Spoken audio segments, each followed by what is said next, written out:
দর্শক, ইতিমধ্যে আপনারা জেনেছেন যে মিয়ানমারে একটি ভিন্ন পরিস্থিতির উদ্ভব হয়েছে। সেখানে বাংলাদেশ সীমান্ত সংলগ্ন মিয়ানমারের ৩টি জেলা মংডু সহ ৩টি জেলা আরাকান আর্মির দখলে, অর্থাৎ বিদ্রোহীদের দখলে। এবং বিদ্রোহীদের দখলে যাওয়ার সাথে সাথেই যে সমস্যা বা সংকট সামনে, সেটি হচ্ছে প্রায় ৫ লাখ রোহিঙ্গা রাখাইন রাজ্যে বসবাস করে। তাদের সাথে বিদ্রোহীদের সম্পর্ক ভালো না, তাদেরকে সন্দেহ করা হয় এবং বাস্তবতাও তাই যে তারা সরকারকে সমর্থন করেছে এবং সরকারি বাহিনীর সঙ্গে মিলেমিশে তারা যুদ্ধ করেছে আরাকান আর্মির সঙ্গে।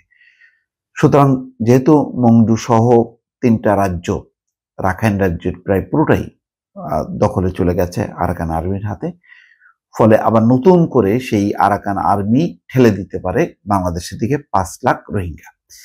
এই প্রেক্ষিতে সকালে একটি ভিডিও করেছিলাম কালকে, যে সেখানে বলেছিলাম যে আরাকান আর্মির সঙ্গে যোগাযোগ বাড়াতে হবে, এবং সরকারের পক্ষ থেকে এখন দেখা যাচ্ছে যে সেটাই হচ্ছে, যে আরাকান আর্মির সঙ্গে যোগাযোগ করা হচ্ছে যাতে রোহিঙ্গাদেরকে তারা ঠেলে না দেয়। অন্তর্বর্তী সরকারের প্রধান উপদেষ্টা রোহিঙ্গা সমস্যা ও অগ্রাধিকার প্রাপ্ত বিষয়াবলী সংক্রান্ত বিশেষ প্রতিনিধি খলিলুর রহমান শুক্রবার এক অনুষ্ঠানে এই কথা বলছেন। তিনি বলছেন, রোহিঙ্গাদের ফেরত পাঠাতে হলে আরাকান আর্মি, মিয়ানমার সরকার সহ সব পক্ষের সঙ্গে আলোচনা করতে হবে। বাংলাদেশ সীমান্তের ওপারে দীর্ঘ লড়াই সংঘাতের পর মিয়ানমারের রাখাইন রাজ্যের অনেক এলাকার নিয়ন্ত্রণ নিয়েছে আরাকান আর্মি। আসলে প্রায় পুরোটাই নিয়েছে তারা। এতে বাংলাদেশ ও মিয়ানমার দুই পারে রোহিঙ্গাদের নিরাপত্তা ঝুঁকি বেড়েছে।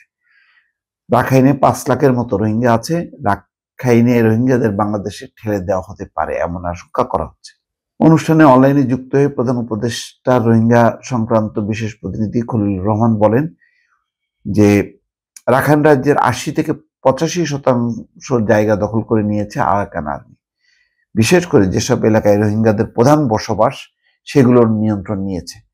এর চেয়ে বড় কথা, বাংলাদেশ মিয়ানমার সীমান্ত আরাকান আর্মির নিয়ন্ত্রণে। ইতিমধ্যে টেকনাফ, উখিয়ায় যেই নৌযান চলাচলের উপর নিষেধাজ্ঞা জারি করেছে আরাকান আর্মি।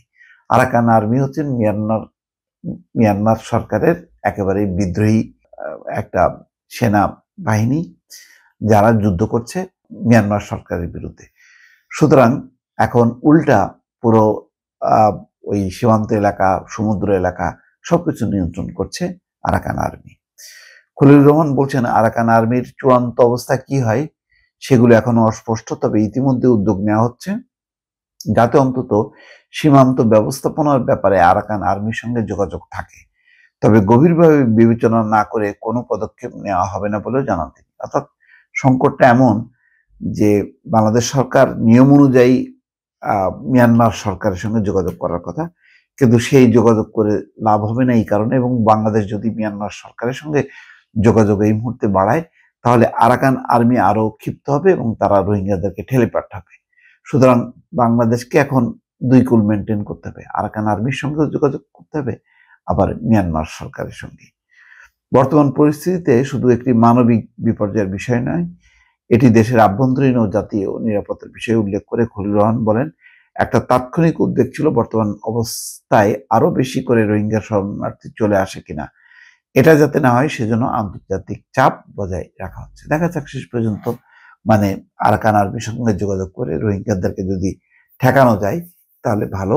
আর আরাকান আর্মি নিয়ন্ত্রণ নেওয়ার কারণে এই পারে যে রোহিঙ্গারা, তারাও এখন উদ্বেগ উৎকণ্ঠার মধ্যে আছে যে তারা শেষ পর্যন্ত আরাকান আর্মি সেখানে এসে হামলা করে কিনা। যাক, পরিস্থিতি এখন এমন যে সরকারকে আরো বেশি এখন ওইদিকে মিয়ানমার সরকারের সাথেও যোগাযোগ রাখতে হবে, আবার আরাকান আর্মির সঙ্গে যোগাযোগ রাখতে হবে। দর্শক, ভালো থাকবেন। আল্লাহ হাফেজ।